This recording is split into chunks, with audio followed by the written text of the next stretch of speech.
Being called a fool could actually be the ultimate psychological trick for massive success. Most people are desperate to look smart, but playing the loser is the only way to win the entire game. This is the story about a boy who turned mockery into a mountain of silver, and this mindset shift will change how you view your own critics forever. In the grand court of a powerful king, there lived a chief minister known for his unmatched brilliance. There was no riddle he couldn't solve, no crisis he couldn't manage, and no decision the king would dare make without his expert advice. But brilliance often breeds bitterness in the hearts of others.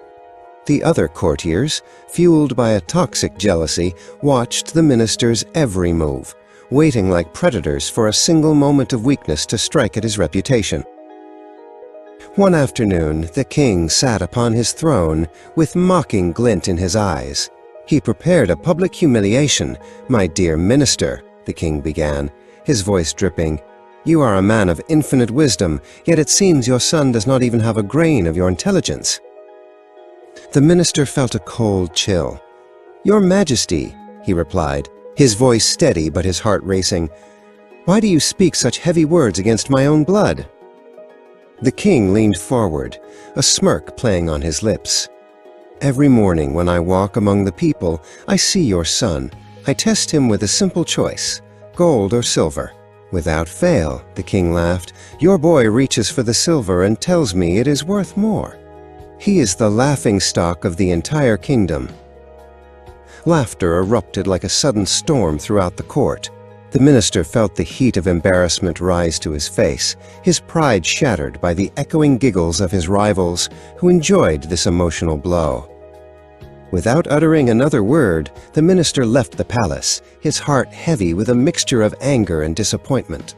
He couldn't understand how his own flesh and blood could be so clueless.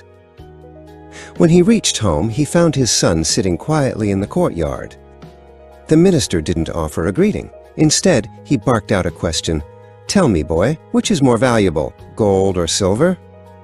The son looked up, his eyes calm and clear, showing a discipline that his father hadn't noticed before. "Gold is far more valuable, father," he replied instantly, his voice devoid of any hesitation. The minister's confusion turned into a sharp frustration. "If you know the truth, then why do you make a fool of me? Why do you tell the king that silver is better every single morning?" The son didn't answer immediately. Instead, he stood up and beckoned his father to follow him into his private room. The son reached under his bed and pulled out a heavy wooden chest. With a click, the lid swung open, revealing a shimmering mountain of silver coins that filled the box to the very brim, a true financial fortune. The minister gasped, stepping back in shock. "How did you acquire such a fortune?" he whispered, his anger vanishing as he stared at the glittering result of a long-term plan. The son smiled softly. "These are the king's coins, father. Every day he mocks me, and every day he gives me a silver coin because he thinks I am a fool who doesn't know the value of money. The moment I choose the gold, the game ends. The king will lose his amusement, the crowd will lose their laugh, and I will lose my consistent daily income. I have traded a little bit of ego. Let them laugh, father. Their laughter is the very thing that pays for this silver." The minister felt a surge of overwhelming pride, realizing that his son wasn't a fool at all. He possessed a level of strategic patience and emotional intelligence that even the king himself couldn't comprehend. From that day on, whenever a courtier tried to mock his son's intelligence, the minister simply smiled a knowing smile.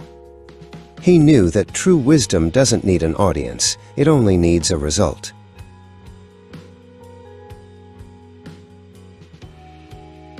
Don't worry if people call you crazy or foolish while you are building your dream in silence. The most successful people are often those who are misunderstood by the masses. Keep your head down, stay patient, and let your results make the noise for you. If this story gave you a new perspective on success and mindset, Please subscribe to our YouTube channel for more life-changing stories. Like this video to help us reach more people. Be patient, be grateful, and keep moving forward.